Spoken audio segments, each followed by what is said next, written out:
Is the unwavering support for Ukraine starting to waver? It may well happen in the US and beyond. Show title hide title Ukraine-Russia experts say war will not be won on battlefield. Some experts say in Ukraine will not be won on battlefield. Here's what it means. FAQ only. USA Today. Congress is negotiating over funding for Ukrainian war, and one of Kiev's staunchest allies has seen a pro-Russian political party take top prize in the latest parliamentary elections. As brutal conflict continues with no end in sight, President Joe Biden's State Department have pledged unwavering support to Ukraine, and EU's Josep Borrell on Tuesday reaffirmed bloc's unwavering support for Kiev government with military humanitarian aid as well as efforts to join EU. So is the unwavering support being shaken? It could be that people are tired war. They're tired of bad news. And that response is reasonable, says Mary Kate Schneider, Director Global Studies at Loyola University Maryland. The real challenge, Schneider says, will come when the United States faces another serious national security threat.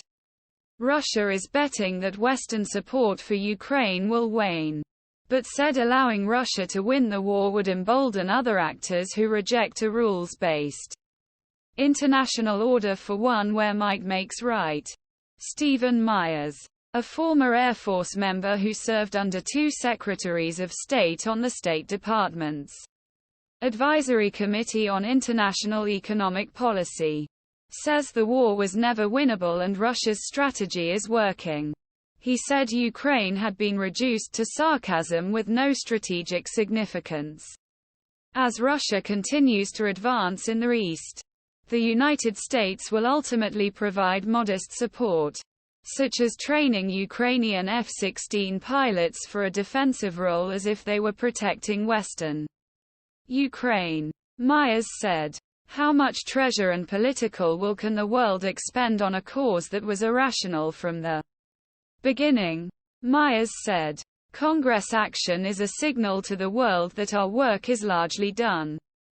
Russia says it is ready for a protracted conflict. Speaking at a briefing Monday, State Department spokesman Matthew Miller said vast majority of funding to Ukraine ended because aid was removed from temporary funding measure approved by Congress to keep government running. Miller said ministration is continuing to work on what can be provided to Ukraine, but Congress must quickly approve the funding. Most experts agree that continuing the solution will not create serious problems for Ukraine in the short term. Schneider called this a political obstacle but added that U.S. support for Ukraine would continue for the foreseeable future.